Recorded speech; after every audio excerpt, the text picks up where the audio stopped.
देखिए भाई साहब, बिहार की जो मिट्टी है ये हमेशा से सियासी तजर्बात की लेबॉर्टरी रही है। यहीं से जयप्रकाश आंदोलन की गूंज उठी, यहीं से लालू प्रसाद यादव ने मंडल की सियासत को जन्म दिया और इसी बिहार से और इसी सरजमीन से नीतीश कुमार के सुशासन की नर्सरी बनी। आज एक बार फिर यह खित्ता हिंदुस्तानी सियासत के नए मोड़ पर खड़ा है। इस बार किरदार हैं असदुद्दीन ओवैसी।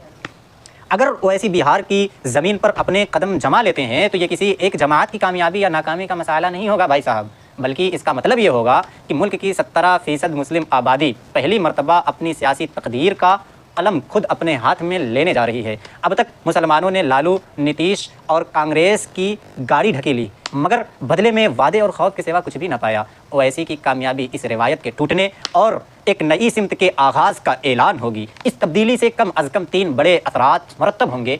पहला असर ये होगा कि मुसलमानों की सियासी क़ुव्वत बढ़ेगी। अब तक मुस्लिम वोट मुफ्त में इस्तेमाल होता रहा है, लेकिन ओवैसी की मौजूदगी के बाद हर पार्टी को ये हकीकत तस्लीम करना होगी कि मुसलमानों को नज़रअंदाज करके इक़्तिदार की कुर्सी तक पहुँचना आसान काम नहीं है। दूसरा असर जो मुरतब होगा वो असर ये होगा कि नौजवान, जो हमारी नौजवान कौम है, इसको क़यादत का हौसला मिलेगा। मायूसी के अंधेरों में डूबा हुआ मुस्लिम नौजवान एक नई उम्मीद देखेगा। उसे महसूस होगा कि उसके पास भी एक ऐसा सियासी पत्ता है जिसे खेल कर वो अपनी तकदीर बदल सकता है। तीसरा सबसे बड़ा असर होगा वो ये होगा कि कौमी सतह पर नई राहें खुलेंगी। अगर बिहार में ये तजर्बा कामयाब हुआ तो इसकी बाज़गश्त और इसकी पुकार बंगाल, उत्तर प्रदेश और झारखंड तक गूंजेगी। यह मुस्लिम सियासी शनाख्त को गैर मरई से नुमाया करने का आगाज़ होगा।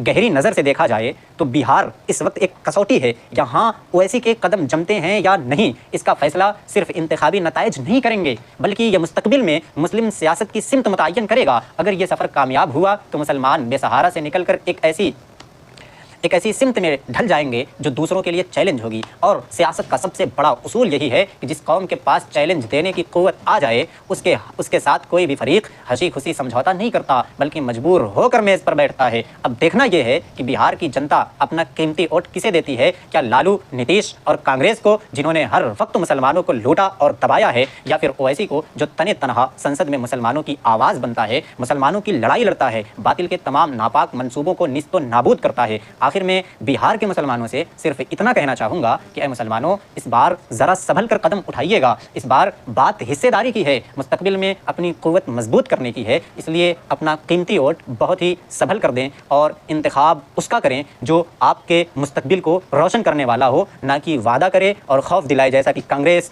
बीजेपी और नीतीश वगैरह की पार्टियाँ जो कर रही हैं। लालू का नाम फरामोश मत करिएगा, लालू भी कम सांप नहीं है, सांप की तरह वो अभी काम कर रहा है।